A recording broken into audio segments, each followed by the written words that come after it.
días.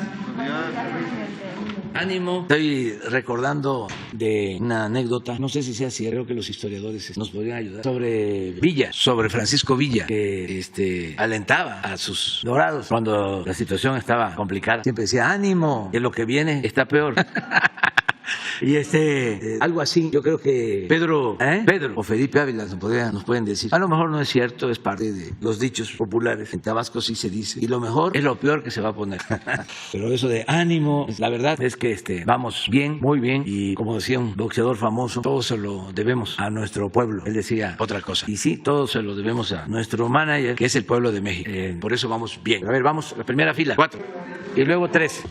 Buenos días. Informan que las primeras filas se sortean, ¿no? Sí. Bueno, está, de acuerdo, para que no se vaya a pensar que porque están aquí. Sí. Buenos días, señor presidente. Eduardo Esquivel Ancona, SDP Noticias. Yo le quiero preguntar, señor presidente, el próximo mes va a haber elecciones en Brasil. Están los candidatos más fuertes, Lula da Silva y Bolsonaro. ¿Qué piensa usted? Que Lula da Silva sería, lo que usted piensa de Lula da Silva, sería el personaje que podría dirigir esa nación y colaborar para el sueño de Simón Bolívar de una América, de solo una América unida? Esa sería mi primera pregunta. Pues yo no puedo opinar sobre eso. Lo cierto es que el presidente Bolsonaro ha sido respetuoso de nosotros, nunca ha hecho un cuestionamiento a México, ni nosotros hemos hecho un cuestionamiento a su gobierno. Pero bueno, es público, notorio, nuestra simpatía en Brasil por Lula. Pero no puedo decir más, no puedo. Hay mucha relación entre México y Brasil, comercial y de otro. Es un país extraordinario, con un pueblo bueno, trabajador, alegre, lleno de valores, creativo, excepcional, desde luego en la música, en el deporte. Es un pueblo hermano. Es el segundo país con más población en nuestra América, en el continente americano, el de más extensión territorial también de América Latina, y tiene mucho potencial económico, muchos recursos naturales, mucha agua, selva, tiene petróleo, tiene metales preciosos, sobre todo su pueblo, que es excepcional, muy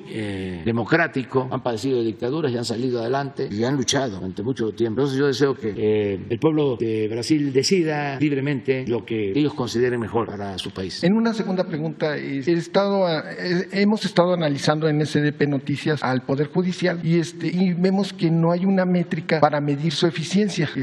No sabemos cada juez cuántas sentencias les han revocado de sus sentencias un tribunal colegial, que eso habla pues de la eficiencia o ineficiencia de los jueces. Esto se lo digo porque el Poder Judicial tiene un presupuesto, están pidiendo un presupuesto de 80,000 millones de pesos. Y esto nomás comprende el Tribunal Federal, la Suprema Corte, la Judicatura. Ya si nos ponemos a ver todos los tribunales que son del Fuero Común, de los estados, las fiscalías, ya este año ejercieron 300,000 millones de pesos. Este Poder Judicial, que a todas luces es ineficiente, y no solo su ineficiencia la cargan gente que tiene problemas penales, se juega con la libertad o encarcelamiento de las gentes. No solo es eso, sino también tiene efectos muy perjudiciales en la economía, porque en la economía, cuando este Poder Judicial es 2 veces más caro que el de los Estados Unidos. Ejercen un presupuesto y 3 veces más que Alemania y España. Y pues el Banco de México mandó a hacer un estudio que lo presentó en el 2017, donde se ve los efectos que tienen hacia la economía, la ineficiencia de los tribunales, del Poder Judicial. Hay una gráfica muy clara donde habla de que en los estados donde se prolongan los conflictos comerciales, se están viendo en tribunales administrativos o tribunales mercantiles, se prolongan, y entonces hay efectos. ¿Cuántos trabajadores hay que no les hacen justicia en los tribunales laborales, en las juntas de conciliación y arbitraje, que se tardan años? No fuera Iberdrola, porque ahí sí, al primer día les dan el amparo, les quitan las multas, pero una pequeña o mediana empresa se tardan años, y eso va en contra de la productividad de la economía de México, y es injusto y se hace más desigual, porque si uno tiene empresas que tienen cabilderos, entonces es más rápida la justicia, y una justicia justicia tardía no es justicia. Eso es de los abogados. Entonces, y se tardan mucho los conflictos aquí en México y se prolongan y ganan mucho dinero los jueces, los impartidores de justicia. Eso sería... Sí, yo creo que hace falta la reforma al Poder Judicial y ojalá y los integrantes de la judicatura o un grupo de jueces o los ministros lo planteen, porque sí está mal el Poder Judicial, con todo respeto a su independencia. Esto que ayer se dio a conocer del juez que está atendiendo el asunto de Ayotzinapa, que ha liberado como a 70 implicados.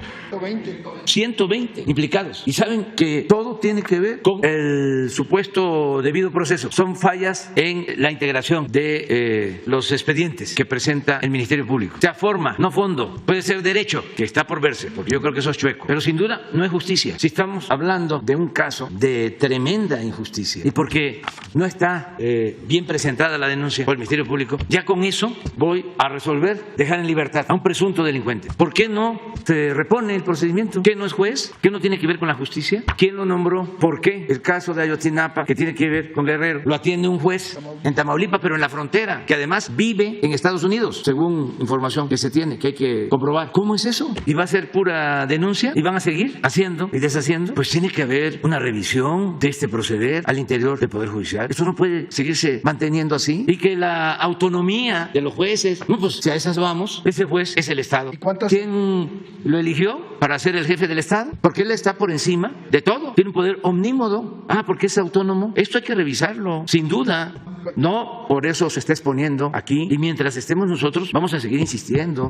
Y en lo que a nosotros corresponde, vamos a denunciar penalmente este caso. No, pero ni siquiera tiene que ver con el debido proceso, porque esto viene de tiempo atrás, cuando todavía no se aplicaba el llamado debido proceso. No, cuando hay vocación por la justicia, no son los procedimientos los más importantes, sino el recto proceder de la autoridad. Porque si no, usted va a ponerme de que yo estoy en contra del debido proceso. No, si el problema de México fuese en las leyes, no habría problema, porque ninguna ley dice que hay que actuar de manera injusta, ninguna ley dice que hay que proteger a delincuentes, ninguna ley dice que está permitido robar. Ese no es el asunto de fondo. Entonces, sí hace falta una revisión y ojalá y tomen la iniciativa al interior del Poder Judicial. Claro, si se va a tener como referencia la opinión de los abogados que defienden a clientes con dinero y no a los abogados que defienden a los que no tienen con qué comprar su inocencia. ¿Y cuáles son los abogados que predominan? ¿Quiénes son los que tienen influencia? ¿Quiénes son los que están siempre en las salas de espera de los jueces, de los magistrados, de los ministros? Pues los abogados de los grandes despachos, los que dan hasta el lujo de publicar antes, ahora ya no. Decía, no tengo a ningún cliente en la cárcel. Así se anunciaban. ¿Y son buenos abogados? No, son buenos para el influyentismo, para la corrupción. Entonces, por tu pregunta, y desde luego que afectan. Y luego crearon, con la reforma energética, organismos autónomos y también tribunales para proteger a empresas extranjeras y para someter a las empresas públicas, a Pemex, a la Comisión Federal de Electricidad. Hace unos días hablaba yo de este Instituto de la Competencia que defiende a Iberdrola, a todas las empresas extranjeras, y tienen jueces para defenderla, porque llevaron a cabo reformas para crear un Estado dentro del Estado. Crearon todo un andamiaje para que el Estado estuviese subordinado a los intereses particulares. Pues hay una denuncia, me comentaba el director de Pemex, de la COFECE, en donde el que hace la investigación acusando a Pemex de ser un monopolio en la distribución de las gasolinas, porque lo que querían era desaparecer a Pemex y a la Comisión Federal de Electricidad. Entonces, darle la preferencia a los particulares que se hacen cargo de la distribución de las gasolinas. Imagínense si nosotros hubiésemos seguido con eso. El precio actual de la gasolina, el efecto inflacionario. Pero a ellos eso no les importa, porque no les interesa lo público. A ellos les interesa el negocio, en el mejor de los casos. Y en realidad, el lucro. Bueno, hay una denuncia en contra de Pemex, puestamente porque es un monopolio y que afecta a las otras empresas que distribuyen gasolina. El que hace la investigación es un señor que trabaja allí en esa dependencia, en ese instituto, o trabajaba. Es el que condena a Pemex y lo acusa o tiene el proyecto de que se sancione a Pemex por actuar de manera monopólica. Y la esposa del señor es la consejera del mismo organismo. Entonces, ¿cómo va a votar la consejera? Hay conflicto de intereses. Claro que hay conflicto de intereses, pero eso ni siquiera se sabía. Por eso hay que hacer una revisión de cómo están estos supuestos organismos autónomos y cómo los crearon, de quiénes dependen, porque no tienen que ver con nosotros. No dependen del Poder Ejecutivo, no dependen del Poder Judicial, no dependen del Legislativo. ¿De quién dependen? Son autónomos, son independientes, son pequeños estados, cotos de poder al servicio de intereses particulares, cuando lo único que debe de importar es el interés público, los negocios públicos, todo lo que ayude a una vida mejor, al bienestar, a estar bien del pueblo, porque esa es la democracia, el poder dimana del pueblo y se instituye para su beneficio y el pueblo es el soberano. Pero estos crearon con la complicidad de los legisladores todo un andamiaje jurídico para imponerse. Pero el presupuesto sí es de nosotros, sí, que ejercen ellos. Sí, y depende sí también del poder legislativo, aprobar el presupuesto. Pero yo sí creo que hay tiempo para llevar a cabo la reforma. Y que se mida la eficiencia de cada juez, que se diga el juez fulano, cuántas sentencias le han revocado a un tribunal colegiado, porque en ese laberinto son años que se pasan y no hay justicia, sí, y se pierden millones y tienen temor los que pueden llevar a cabo estas acciones. Creo que la judicatura podría actuar, pero son muy prudentes. Además, le sacan un manifiesto la Asociación de Abogados Independientes, la Asociación de Abogados de México, el Colegio de Abogados, y ya, o los académicos de la Universidad X, Y o Z. Y entonces los apanican. No me voy a meter en mi gremio y el Poder Judicial, ¿no? La ley es la ley. Y toda esa simulación. Contra los jueces del caso Ayotzinapa, dice que en todo caso las críticas que tienen que hacer a las investigaciones. ¿Qué le puede responder a eso? Que no coincido con él, que lo respeto mucho, pero que es el mismo estribillo de siempre. Llevo años escuchándolo, de que no es la culpa de los jueces, sino de los ministerios públicos que integran mal los expedientes. Es culpa de los dos, del Ministerio Público y del juez, porque puede ser que el juez, no de mala fe y no previo acuerdo con el juez, sino por ineficiencia, descuido, en efecto integró mal el expediente. La detención de la persona acusada de un delito no se llevó a cabo en la calle Juárez y en el domicilio con el número 20 de la calle Juárez, y no fue a las 10 de la mañana, fue a las 12. O no se llama Juan Hernández López, sino se llama Juan López Hernández. Y así, entonces con eso el juez dice, no, pues no es la persona, no es, o no vive ahí, o no estaba ahí, pero entonces queda en libertad. Pero imagínense lo que es dejar en libertad a 19 por lo mismo, cuando es un caso de dominio público, que no pudieron hacer una revisión mínima y regresar el expediente y decirle al Ministerio Público, reponga el procedimiento, eso está mal, y si no lo repone y presenta las pruebas, no va a proceder, y voy a dejar en libertad. Por ejemplo, o sea, ¿cómo si hay tortura no se indaga? Y no se denuncia a los torturadores. Y no se denuncia a los torturadores, exactamente. Bien. Sí, sí. Entonces, o hubo la denuncia y no procede. O le revocan la sentencia. Entonces, sí, respeto mucho al presidente de la Suprema Corte de Justicia, pero esto no es posible, pues, que siga sucediendo. Y sí, me puede él decir, y lo entiendo, de que él tiene que defender a los jueces. Sí, hay un asunto ahí que tiene que ver con la defensa de los gremios, pero yo no voy a defender a un servidor público corrupto, porque pertenece al Poder Ejecutivo. El que actúa mal tiene que ser castigado. Pero en fin, ese es... Vive en Matamoros, y no vive en Estados Unidos, vive en Matamoros. Sí. Por último, señor presidente, ¿qué opinión le merecen las movilizaciones un poco violentas o muy violentas de ayer del caso de Ayotzinapa? Pues yo creo que hay intereses que lo que buscan es enfrentarnos, desacreditar al gobierno, porque los integrantes de Ayotzinapa, los padres de los jóvenes, han estado informados de todo lo que estamos haciendo. Se está pues, aclarando lo que sucedió, castigando a los responsables sin impunidad. Sin embargo, están queriendo enrarecer la situación, porque siempre hay gente que no quiere que se resuelvan los problemas, porque viven del conflicto. Imagínense si ya no se violan derechos humanos por parte del Estado, pues ya no se tiene materia, y ellos quieren seguir sosteniendo de que se violan los derechos humanos. Yo les digo, no somos iguales. Además, si se protesta, se tiene que hacer de manera pacífica. ¿Qué es eso de venir a la Procuraduría con bombas y a tirar piedras? ¿Cómo enfrentar la violencia con la violencia? ¿En qué se parecen a Gandhi, a Martin Luther King, a Mandela? ¿Dónde está la no violencia? La resistencia civil pacífica. Encapuchados, tirando piedras. Ahí es el conservadurismo, o lo que suele pasar, que los extremos te tocan, la extrema derecha y la extrema izquierda. Entonces, claro que no estoy de acuerdo con esas manifestaciones de violencia. Y ahí van a venir seguramente pues otros que pertenecen al movimiento conservador. Cuando el movimiento feminista, hay activistas del conservadurismo, mujeres que de repente se volvieron feministas y están promoviendo acciones en contra del gobierno. Ayer hablaba yo de que tenemos que poner vallas porque traen soplete y marros, y si no se ponen las vallas, entran y queman aquí para que la nota mundial, imagínense al Reforma y a otros medios, y al New York Times, y al Washington Post, y al Financial Times, y al Wall Street Journal, caos, incendio, país en llamas. Porque, como lo comentábamos ayer con Jorge Ramos, pues lo que no quieren es que avance la transformación. Están molestos porque ellos mandaban, eran los los dueños de México, que ahora manda el pueblo, y se dedicaban a saquear, a robar. Son unos inmorales y además hipócritas, porque no dan la cara. Tienen a sus voceros, tienen a sus achichincles, a sus intelectuales orgánicos, a sus periodistas, sus medios de información. Son expertos en tirar la piedra y esconder la mano. No más que, como dije ayer también, y lo repito, te conozco, bacalao, aunque vengas disfrazado. O como se dice en el béisbol, los tengo bien fildeados.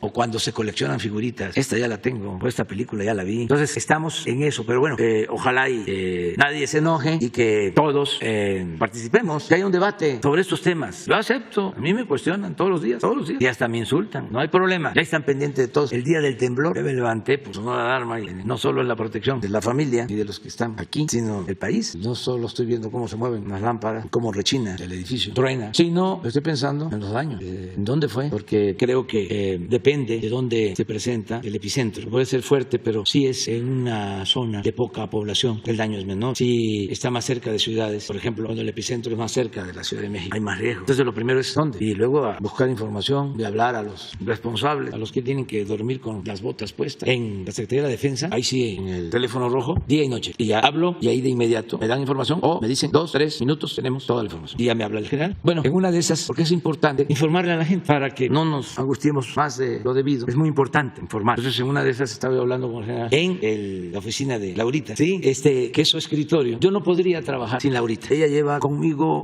llegó jovencita a trabajar. Y es a la que le dicto, pues, mis discursos, es todo. Entonces, pues por eso su despacho está así. Y tiene ella teléfono porque, pues, es de lo más cercano, de lo más íntimo. Entonces, en una de esas, pues hablo de ahí. Y resulta que tiene libros y tiene expedientes, pues, porque ese es su trabajo. Ahí le llegan todos los oficios, informes. Y además me guarda mis textos, los libros. Le digo, necesito un libro de Neruda que se llama Creo, para nacer he nacido, en donde hace mención a lo que fue el gobierno de Roosevelt. Si no es el libro, es otro de Neruda, donde tiene relatos. Sí.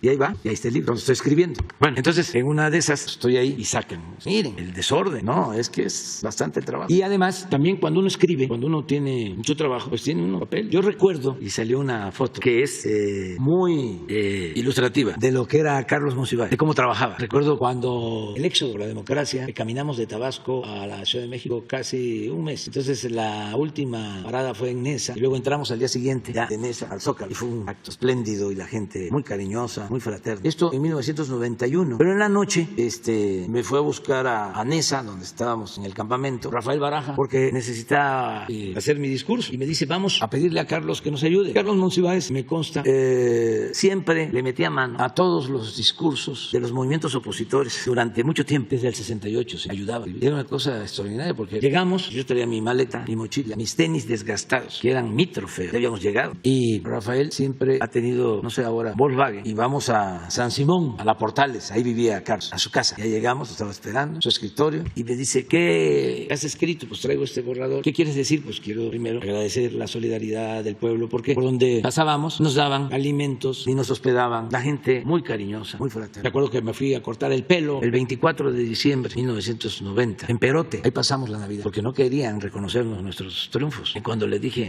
me preguntó la cortadora, ¿y a qué se dedica? ¿Qué hace? Digo, vengo con la manifestación, la marcha. ¿Y de dónde viene? Bueno, de Tabasco. ¿Y por qué? Por esto, porque no nos quieren respetar nuestro triunfo. Me termina de cortar el pelo y le digo, ¿cuánto le debo? No, nada. Así era, pues, o sea, muy fraterna la gente. Entonces le digo a Mons, pues lo que quiero es eso. Luego llegamos a otro pueblo, no recuerdo ahora su nombre, los límites de Tlaxcala y Puebla, una antigua hacienda, un pueblo, una pobreza, que todo lo que traíamos nosotros de víveres se los dejamos. Y así, pero muy bien, la gente, como es el pueblo de México.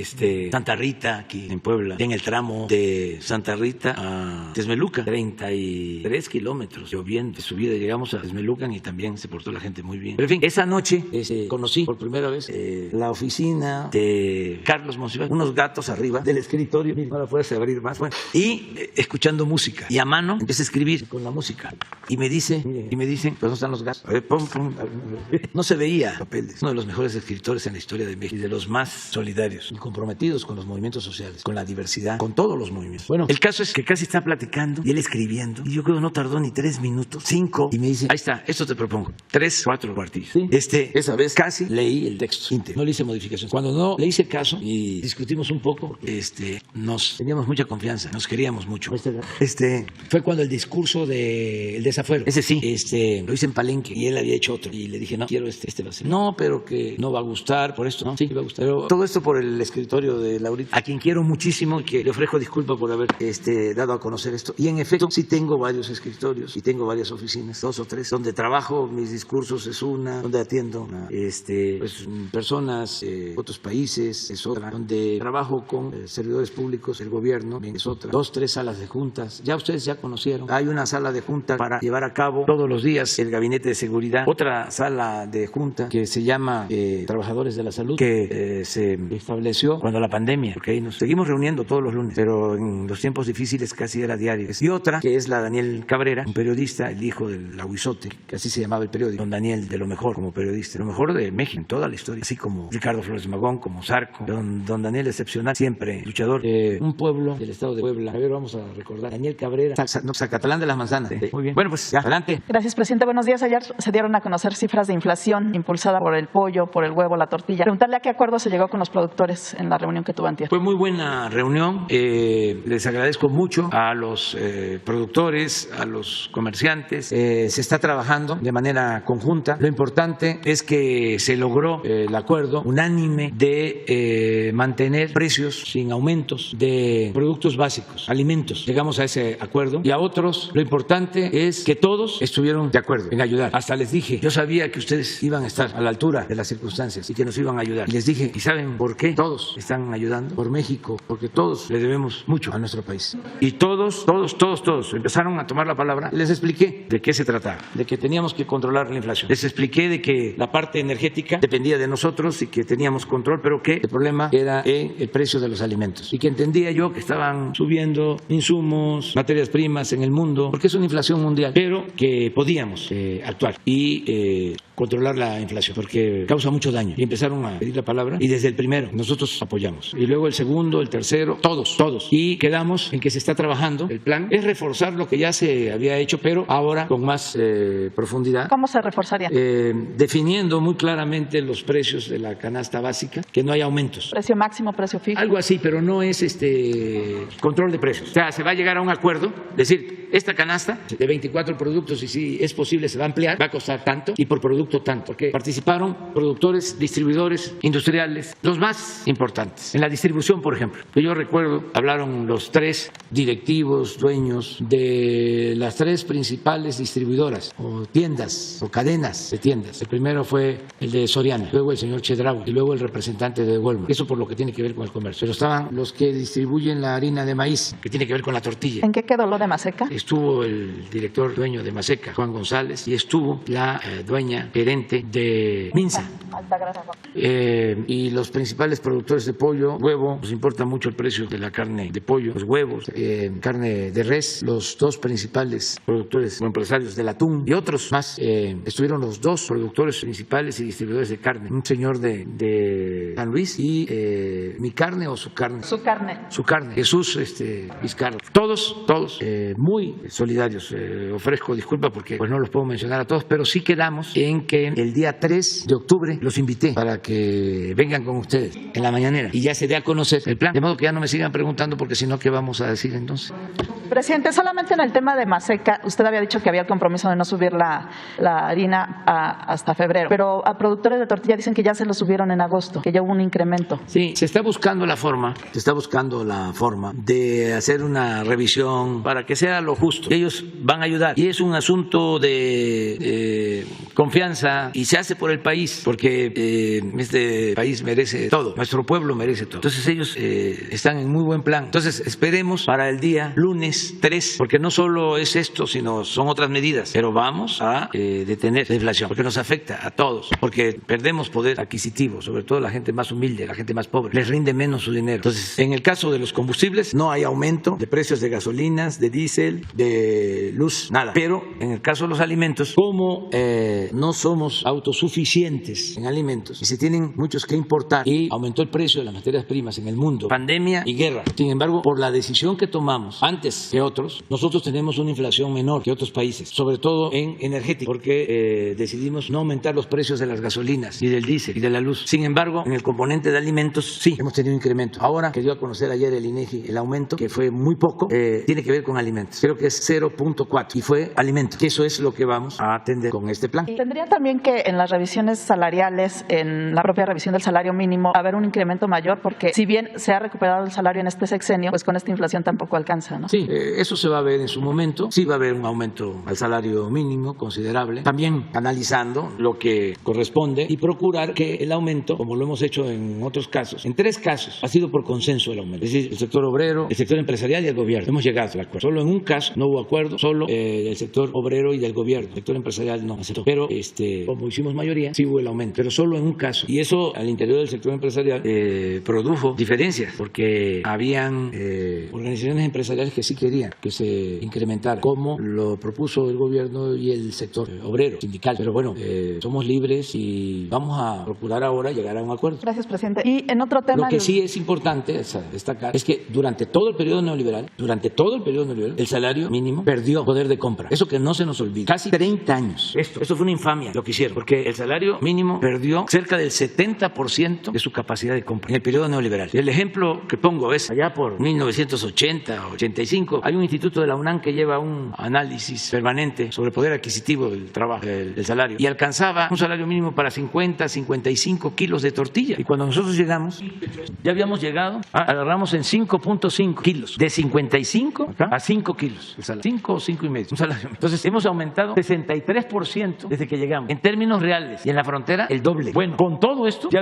estábamos en 9 kilos, y ahora con la inflación nos bajó a 7. Entonces esta es la mejor manera de medir, que alcance para comprar más alimentos y para lo básico, que alcance el salario. Esa es la forma de medir. Entonces estos corruptos, ineficientes, subrayo, mentirosos, tecnócratas, decían que si aumentaban el salario iba a haber inflación, y nosotros probamos que no. La inflación de ahora no se produjo porque aumentamos 63% el salario, se produjo por la guerra de Rusia y Ucrania. Presidente, preguntarle en otro tema, en el asunto de la discusión que hay en el Senado para ampliar la participación de militares en tareas de seguridad. Ayer Morena y el PRI anunciaron que van a modificar el dictamen para tratar de encontrar mayores consensos. Por un lado, buscando que haya supervisión en la tarea de los militares y marinos, y por otro lado, fortaleciendo las policías, que era un compromiso que se hizo cuando se aprobó esta reforma constitucional y no se cumplió, de fortalecer las policías locales que después puedan servir también para combatir la inseguridad. ¿Qué opina de estas acciones? Y también, ¿qué les respondería a los integrantes de la oposición que dicen que en esta iniciativa se dobló al PRI buscando impunidad para el dirigente Alejandro Moreno por las acusaciones de corrupción en su contra? Sí, miren, quiero aprovechar para informarles, porque es parte de lo mismo, ¿no? La actitud muy grosera de la oposición conservadora, muy hipócrita, que hacen escándalos de todo. Ayer me informó Marcelo Ebrard, aún, que se entrevistó con el ministro de Relaciones Exteriores de Ucrania y que le expresó que veían bien nuestra propuesta de paz, y que el señor que había escrito un Twitter en contra diciendo que nuestra propuesta era a favor de Rusia no tenía ninguna autorización del gobierno de Ucrania. Eso fue lo que me informó Marcelo Ebrard, que se entrevistó con el ministro de Ucrania. Es interesante, ¿no?, que se conozca, porque hicieron un escándalo con eso. Bueno, me preguntas sobre lo del Senado. Yo me quedé pensando ayer de que lo mejor es hacer una consulta a los ciudadanos, que no sea un asunto popular. Y ya tengo aquí la propuesta de las 3 preguntas, las pasadas. Estas serían las 3 preguntas. Además, hay que formularlas de manera que estén equilibradas y sencillas. Pero la primera es para que ya todos sepamos, y ojalá y apunten 2 minutos mientras yo hablo, porque me tardo un poco. Por eso es muy importante lo de TikTok, pero yo no podría hacer nada. Sería yo como un tafil en el caso del TikTok. Bueno, pues apunten. Una es, ¿estás de acuerdo con la acción de la Guardia Nacional, con lo que está haciendo la Guardia Nacional, el trabajo de la Guardia Nacional? No, pero no es la acción. ¿Estás de acuerdo con la creación? Es que esto lo escribió hoy. Es la creación de la Guardia Nacional y con su desempeño hasta ahora. A ver qué dice la gente. 2, ¿consideras que las Fuerzas Armadas, para que se entienda, entre paréntesis, el Ejército y la Marina, que son Fuerzas Armadas, deberían mantenerse haciendo labor de seguridad pública hasta el 2028 o que regresen a sus cuarteles en marzo de 2024? Porque esto es lo que está en el Senado. Hay un transitorio en la Constitución cuando se aprobó lo de la Guardia Nacional y se estableció que se iba a contar con el apoyo de las Fuerzas Armadas para enfrentar el problema de la inseguridad y de la violencia hasta marzo del 24. Lo que estamos proponiendo es que se amplíe el plazo hasta el 28 para que se consolide la Guardia. Ya está en la Constitución, insisto, de que se pueda hacer labor hasta marzo del 24. Yo me voy a finales de septiembre, pero yo no quiero actuar de manera irresponsable y siento que hace falta. Y la tercera es muy importante. ¿Cuál es tu opinión? Sería ahí 2 puntos. Que la Guardia Nacional pase a formar parte de la Secretaría de la Defensa Nacional, que eso es lo que yo considero conviene, que es una rama de la Secretaría de la Defensa, como lo es la Guardia Nacional o las guardias civiles en otros países, así como la Fuerza Aérea o la Guardia Nacional, pero dependiendo de la Secretaría de la Defensa, o que dependa de la Secretaría de Gobernación, como era antes. Como era antes la Policía Federal. Antes la Policía Federal dependía de Chong, por eso votó, o no quería, o no quiere, es que era secretario de Gobernación, Miguel Ángel Chong, Osorio Chong, o de Seguridad Pública, cuando el secretario de Seguridad Pública era García Luna. Entonces, que la gente decida, claro, que tengamos tiempo para debatir, para seguir dando información, los que están a favor, los que están en contra, y que no sea un asunto popular. Entonces, que no se someta a votación en los próximos 10 días, que es el plazo que tendrían. Pues yo no puedo pero su decidir, propuesta es que antes de que pero a mí sí me gustaría que se difunda en todo el país y que no decidan popularmente, o que no decidamos popularmente, que sea el pueblo, todos, y que todas las dudas que haya se aclaren y se argumente a favor, se argumente en contra, y luego ver cómo recogemos los sentimientos de la gente. No considero que se deba hacer con el INE, no porque nos van a pedir...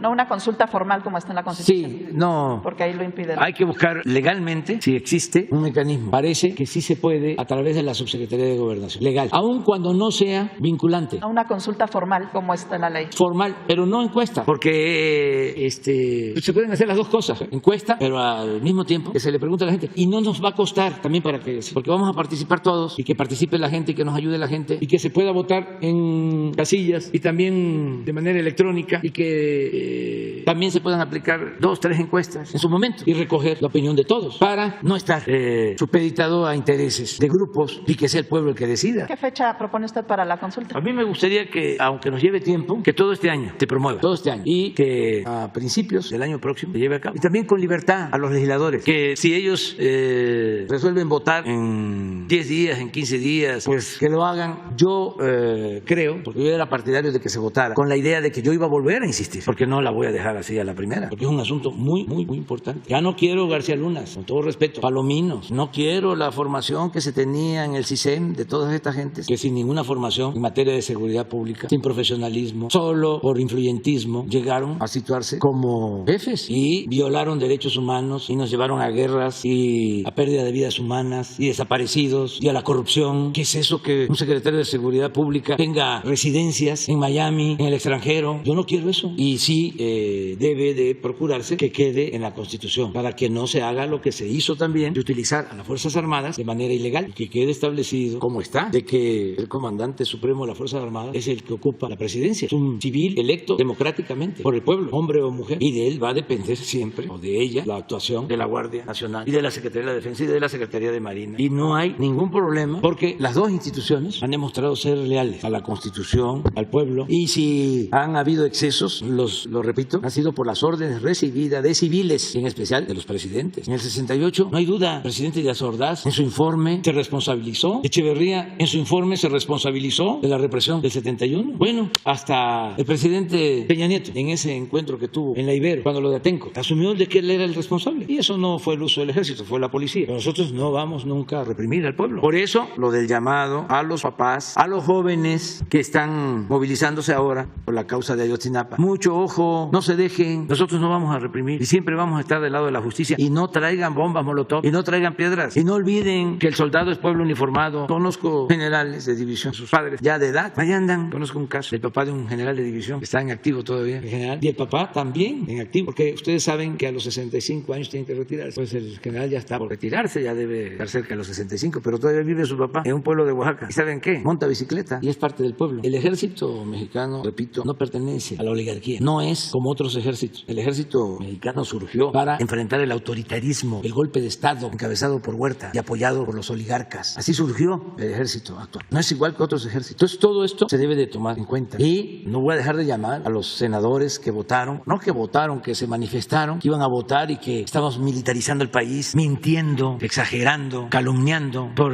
nuestras diferencias políticas. ¿Y dónde está la moral? ¿O es un árbol que da moras, la moral? No, que se la daban de muy santones, puritanos, rectos, íntegros, honestos, o son pura hipocresía. Es interesante. Ahora, estaba yo viendo nomás que Jesús es muy prudente, a veces lo veo a la presa, pero cuando se puso el texto de los supuestos reportes de la Embajada de Estados Unidos en contra de Américo Villarreal, resulta que el que pone los textos o los retoma del articulista del Universal, ¿sí? El que lo retoma, es intelectual de la revista Letras Libres de Krauss. Imagínense. Pero, ¿por qué no lo pones?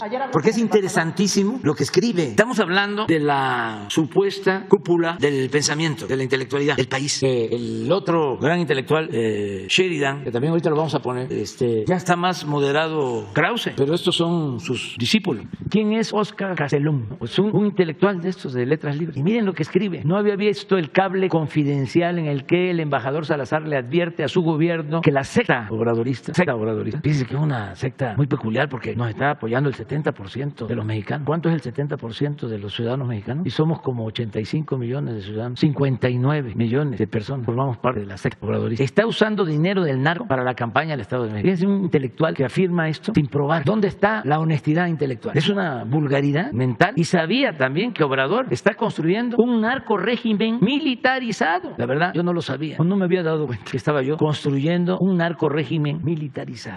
Pero hay algo peor. Ya sabía que Obrador está construyendo un régimen militarizado. Pero leer esto es perturbador, es escalofriante. Y resulta que son falsos. Ayer le dijo al embajador sobre este tema que son falsos, ¿le ratificó? ¿Le comentaron algo? Yo no me meto a ver estas cosas. ¿Hablaron de otro tema? No, hablamos de otras cuestiones. Yo no me meto porque respeto la opinión de cada quien. Lo que no permito es que se metan en asuntos que solo corresponden a los mexicanos.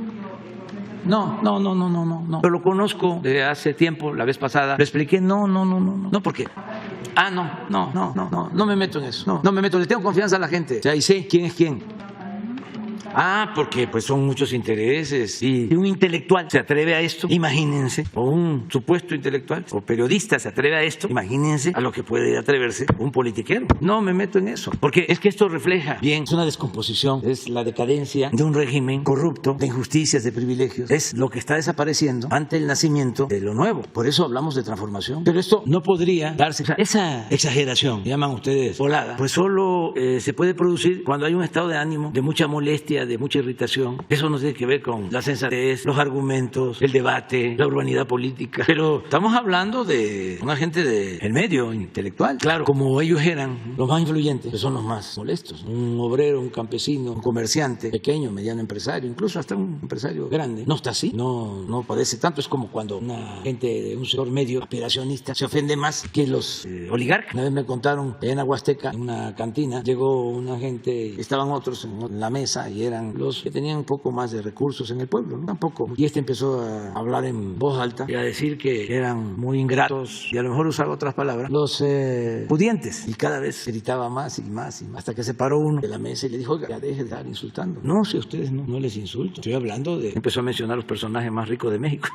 ¿Por qué se sienten aludidos si ni siquiera es con ustedes? Pero sí hay muchos, porque no es la parte, lo hemos dicho, solo económica. No es cuánto tienes, hay gente que tiene y que tiene un pensamiento liberal. Hay dos ejemplos extraordinarios, históricos. El de Simón Bolívar, que era hijo de hacendado, se va a estudiar a Europa y tiene su maestro. ¿Cómo se llamaba el maestro de Bolívar? Simón Rodríguez. Lo forma, él está en Francia, adquiere ideas libertarias, progresistas y es el gran libertador que logra independizar lo que hoy es Panamá, Colombia, Venezuela, Ecuador, Bolivia, Perú, porque el Chile fue O'Higgins y San Martín, Argentina, pero venía de una clase acomodada. Y el otro ejemplo nuestro, Madero, extraordinario, también por la formación. Por eso la educación es importantísima. Madero estuvo en Francia, estuvo estudiando en California, en Berkeley, hacendado, con muy buena preparación y muy solidario, muy fraterno. Distinto incluso a miembros de su familia, desde luego distinto a su abuelo, a don Evaristo, era porfirista. Una vez le escribió don Evaristo a Porfirio y le dijo, estamos muy apenados con usted, señor presidente, porque este muchacho está de revoltoso, queriéndole combatir políticamente, no le haga caso. Casi le dijo, no está exacto. Lo que sí le dijo, y está en la carta, es que le pone, toda la familia está muy apenada, pero mire, con decirle que es hasta espiritista, pero Madero es grande, gigante. Y ahí sí aplica aquello de que la grandeza no se mide de los pies a la cabeza, sino de la cabeza al cielo. Pero en fin, esto es importante. Presidente, buenos días. Emir Olivares, del periódico La Jornada. Preguntarle, el lunes se cumplen 8 años de los crímenes contra los normalistas de Ayotzinapa. Reiterando en este tema, ¿hasta dónde va a colaborar la Secretaría de Defensa Nacional? En el sentido de, se habló, el subsecretario Encinas habló de 20 órdenes de aprehensión contra militares. Hasta ahorita se han ejecutado solo 4. ¿Hasta dónde la Secretaría de Defensa Nacional va a colaborar en este sentido para que el resto de los militares, si es que así se dan, se puedan ejecutar estas órdenes de aprehensión? Y desde su gobierno, ¿cuál es el compromiso? Ayer insistía que es uno de los 2 temas en los que no ha podido usted cumplir esos famosos famosos 100 compromisos en el Zócalo capitalino. ¿Qué tan difícil ha sido poder cumplir justicia para este caso? Lo vemos también más allá de los 120 liberados por el juez Ventura Ramos. Ayer mismo se concedió un amparo al ex procurador Murillo Karam. En ese sentido, preguntarle cuál es el compromiso y también si ya le comunicó al embajador de México en Israel. Ayer fue llamado a consultas por el gobierno de Israel. Parece que Israel no sabe a qué se deben las protestas en su embajada de antier, que si bien causaron pintas y algunos actos hay de ciertas agresiones, pues tiene que ver con la extradición de Tomás Herón. ¿Ya le informó también el embajador al respecto? Mire, hoy, más tarde, ya está esperando, va a informar a Alejandro Encinas sobre Ayotzinapa, porque lo que queremos es que haya información a todo el pueblo y a los familiares y a los jóvenes de las normales, para que no haya manipulación y que no se caiga en provocaciones, porque lo de ayer es un acto de provocación. Eso de tirar piedras o bombas, eso es provocación. Eso no tiene nada que ver con un movimiento de transformación, un movimiento revolucionario, un movimiento por la justicia. No, eso es un acto de provocación. Entonces, para no dar motivo a la provocación de quienes buscan enrarecer el ambiente para que no haya justicia, porque hay intereses creados. Por eso vamos a informar. Yo lo único que quiero es que se lea el informe y los anexos de la comisión de Ayotzinapa. Están en las redes, nada más que no los leen, porque hay un grado de irracionalidad que les produce la oposición a lo que estamos haciendo, que no entienden razones. Y no me refiero a los padres y a los jóvenes, no, me refiero a adversarios que tenemos, a quienes no quieren que haya justicia, que lo que quieren es seguir administrando el conflicto. Ayer parece increíble, pero le decía yo a Jorge Ramos y él decía, no, yo creo que respondía con autenticidad, pero decía yo, es que si quisieran más muertos. Y él decía, no, ¿cómo? Porque es lo más irracional que puede haber. Pero en efecto, cuando la pandemia, lo que deseaban estos adversarios nuestros, conservadores, era que México, primer lugar en muertos, que nos fuera muy mal, y lo mismo en la violencia. No les importa el dolor, trafican con el dolor humano. Lo que quieren es que fracasemos para que continúe el mismo régimen de corrupción, de injusticias, de privilegios, o el aspiracionismo, o la hipocresía, o ese estilo de vida de la doble moral. Entonces, es fuerte lo que está sucediendo, pero es interesante. Entonces, en el informe vienen los nombres de los que se considera participaron en los actos de desaparición. De los jóvenes, vienen los nombres. A ver, ¿por qué no pones el informe? De los que participaron en la ejecución de estos actos criminales y de los que participaron en crear la llamada verdad histórica, los que participaron en hacer el montaje para engañar y encubrir y no decir la verdad. Pero está en el informe. Y el ejército, claro que está ayudando y entregando información. Y no solo eso, porque lo entienden muy bien los mandos militares y así debe de entenderse en todos los casos. No porque unos soldados, unos oficiales de un batallón actúen de manera delictiva, ya se va a manchar a toda la institución. Sí se afecta a toda la institución si no se castiga a los que participaron. Pero si se castiga, que fue lo que se debió hacer desde el principio, no se afecta a una institución tan importante para el Estado mexicano como el ejército. Entonces, ahí viene una relación en el informe. Todos ellos son responsables y en todos los casos la comisión está pidiendo que se giren órdenes de aprehensión. En el caso de los militares, los que aparecen aquí, todos están detenidos. Falta uno, ¿no? Los que aparecen en la comisión. Bueno, ahí está también el procurador en esa lista. No, era procurador, ¿no? Y está también el señor Cerón, por lo que estás planteando. Entonces, todos ellos pues van a tener que enfrentar. ¿Y cree que pueda subir, en el caso de los militares, en el ascenso de jerarquía hasta el nivel de secretario, el exsecretario? Porque, por ejemplo, usted en su libro, todos informan el ejército, en su libro, en su más reciente libro, en el caso del rescate de Evo Morales, usted pone el testimonio o el informe de uno de los militares que fue a rescatar al expresidente Evo Morales.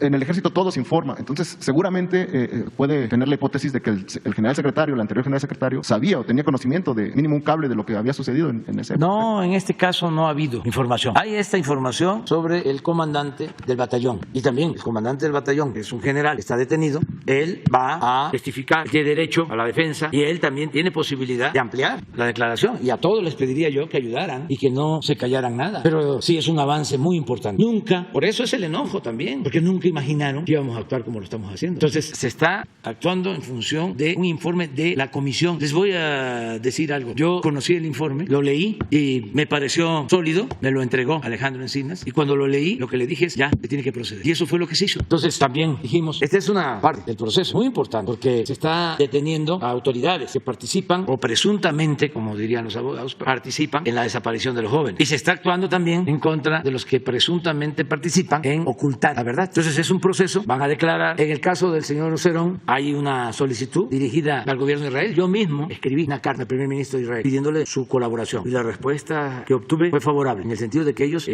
van a ayudar y lo están haciendo. Nada más que son procesos.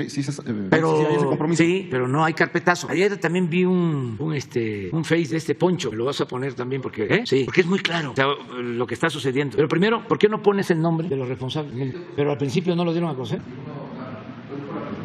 No, bueno. Pues eso es lo que hay que buscar, que se den a conocer los nombres, y eso va a ayudar mucho. Hay que pedirle la autorización al Poder Judicial. Dile a Alejandro que nos ayude hablando con el Poder Judicial, haciendo los trámites legales para dar a conocer, porque es que esto no es un asunto nada más jurídico, es un asunto de justicia, es un asunto político, es un asunto de Estado. Ustedes saben que la señora Clinton, que era en ese entonces o había estado, desde luego que sabía o tenía información, declaraba de que si ella fuese servidora pública en México, no descansaría hasta encontrar a los jóvenes de Ayotzinapa, porque ella sabía. Y a un mexicano, pues nos duele que del extranjero nos digan de que nosotros ocultamos las cosas, pero este gobierno no va a permitir que nadie lo sienta en el banquillo de los acusados, porque tenemos autoridad moral, porque tenemos autoridad política. No nos van a poner contra la pared, no nos vamos a dejar chantajear por nadie. Entonces, esto hay que quitarlo, hay que buscar quitarlo y que se dé a conocer. Yo pensaba que sí, porque cuando lo del general Cienfuegos me costó trabajo, porque me decían los abogados de relaciones, los abogados de la Fiscalía, los abogados de la Consejería Jurídica, no, el debido proceso, no. Si no damos a conocer todo y empezamos a tachar, lo que hacemos es crear incertidumbre y dar motivo para la especulación, las conjeturas, para la mala fe de los adversarios nuestros. ¿Qué tenemos nosotros que estar ocultando los nombres si no queremos que haya impunidad? Hablando de impunidad, presidente, en la semana, por 3 días, se abrió por primera vez las puertas del campo militar número 1. ¿Qué representa esto para el gobierno, para México, después de una lucha larga de 50 años de las víctimas? Significa una nueva etapa en la vida pública del país. Significa decir no a la corrupción, no a la impunidad. ¿También habría castigo para esos militares que participaron, incluidos los famosos vuelos de la muerte? Que se hagan las investigaciones, como se están haciendo. Están formados grupos con ese propósito. Y no vamos nosotros a proteger a nadie. Nosotros padecimos de la represión del Estado autoritario durante el periodo neoliberal. ¿Cómo voy a llegar yo a presidente a hacer lo mismo? Con todo respeto, yo no soy Calderón ni Salinas. Soy Andrés Manuel, nacido con mucho orgullo en Tepetitán, Habana, Tabasco. Entonces, yo no sabía esto. Entonces le voy a pedir a Alejandro. Es más que si no se puede, hoy mismo, que busque a los padres y que con el compromiso, porque a los padres no les convendría de que se use esto de pretexto para que no haya justicia, pero que los busque a los padres y que les dé los nombres, porque a lo mejor esto es lo que está llevando a la desconfianza de los padres y a los abogados, defensores de la causa, pero que los busque si son estos y que se dé toda la información para que no haya provocaciones. Porque hoy en la mañana me informaron de que están preparando con bombas molotov y con piedras. ¿Qué es eso? Sí, y luego supuestas feministas y supuestos defensores de derechos humanos por el 2 de octubre. Sí, nosotros siempre hemos estado en contra de la represión, siempre hemos defendido los derechos humanos, siempre hemos luchado por la justicia, por la democracia. ¿Por qué nos desconocen? Ahora sí, ¿de parte de quién? Y ahora que estoy viendo esto del Chong votando en contra de que la Guardia Nacional dependa de la Secretaría de Defensa, o se le dé un plazo hasta el 28 al Ejército y a la Marina para ocuparse de temas de seguridad pública que nos importan mucho para conseguir la paz, y veo a Chong y a todos los panistas que son de lo más retrógrada y autoritario que puede haber como buenos conservadores. Pues es el mundo al revés. Entonces, cuando menos que los muchachos y los papás y los que de verdad se preocupan por la justicia tengan todos los elementos. Europa sí. Álvarez y Casa. ¿Saben qué? Álvarez y Casa siempre me ha parecido un falsario. Era de la Comisión de Derechos Humanos en la Ciudad de México. Y cuando nos manifestamos en el Zócalo, cuando el fraude del 2006, que lo que me propuse fue evitar la violencia. Fíjense, nos robaron la presidencia y teníamos que cuidar 2 cosas. Lo difícil para la dirección de un movimiento. Teníamos que cuidar 2 cosas. Una, que no pareciéramos tibios, para que no se echara a andar la versión de que nos habíamos vendido. Eso es lo que hay que cuidar. Por otro lado, que no fuésemos tibios, que protestáramos, pero sin violencia. Que no se saliera de cauce, de control el movimiento. En aquel entonces, esta empresa Mitoski hizo una encuesta y la gente estaba tan molesta por el fraude. No sé, por ahí debe estar la encuesta. Que de cada 10 ciudadanos, creo que 1 o 2 estaban opinando que debíamos de llevar llevar a cabo acciones violentas. 13%. Entonces, ante esta situación, imagínense, se desborda el movimiento. Hay muertos. Si así padecimos el linchamiento político por la campaña en medios tan fuerte, despiadada. Bueno, optamos por una acción fuerte, pero al mismo tiempo pacífica. Vamos a quedarnos aquí. Y sin ninguna movilización, porque cuando se es dirigente, se sabe que si hay una movilización y entra un grupo de provocadores con 100 provocadores, cuando los ánimos están encendidos, se puede llevar a cabo un enfrentamiento, una confrontación, actos de violencia extrema. Todo eso estaba en juego y por eso decidí plantón fuerte, Zócalo, el Reforma, pero sin movilizarnos, para no correr el riesgo de la violencia, para evitar la violencia. No se rompió un vidrio y nos robaron la presidencia. Bueno, ¿saben qué hizo este señor como presidente de Derechos Humanos? Le mandó a Alejandro Encinas una recomendación para que nos desalojaran, el de Derechos Humanos, condenando lo que estábamos haciendo. Desde entonces, vinculado al PAN, un conservador y siempre simulando, ¿no? Y claro, va a la OEA y allá lo nombran defensor de derechos humanos y todavía sigue engañando. Es un falsario, un hipócrita. Entonces son a los que estamos enfrentando y otros más. De mi parte, la última, presidente. Que quedaron callados cuando la represión, cuando las masacres. Y ahora, imagínense con qué autoridad moral los senadores del PAN, que durante el gobierno de ellos se declaró la guerra a la delincuencia y le decían a los soldados, ustedes hagan su trabajo y nosotros nos encargamos de los derechos humanos. Y ahora salen como paladines, defensores de los derechos humanos y preocupados por la militarización. Afortunadamente vamos a tener la oportunidad de preguntarle a la gente de que esto se ventile. Por eso son muy buenas las mañaneras, porque si no, pues existiría nada más la versión de nuestros adversarios y no tendríamos la posibilidad de informarle de manera directa al pueblo, a los padres de los muchachos de Ayotzinapa, a los mismos estudiantes de las normales que demandan, además de lo de Ayotzinapa, y no están satisfechos, que no le falten los recursos. No les van a faltar los recursos. Estamos a favor de la educación pública. Nosotros no somos Chon, que cerró el Meche, la normal rural de Hidalgo. No, nosotros vamos a apoyar las normales rurales, que no les falte nada, y vamos a defender la educación pública y estamos en contra de la privatización de la educación. Entonces todo esto debe saberse, porque si no nos etiquetan y hacen su agosto. Bueno, no mentir, no robar, hay que desayunar. No mentir, no robar, no traicionar. Vamos a la península, vamos al Tren Maya, supervisión. Sí voy a ir, pero ahora no. Ahora voy directo. Voy a pasar, pero es Palenque, Escárcega, Espujil, Chetumal, Tulum, Cancún, Mérida, Ciudad del Carmen, toda la península. Aquí, ¿no? No se vayan. No, sí, hay que ir a desayunar. Pues pónganse de acuerdo aquí. ¿En dónde? En Gobernación. No, aquí, es que es muy importante. Es que lo que va a plantear Encina, yo lo avalo, pero aquí. Bueno, nos vemos mañana. No, el lunes.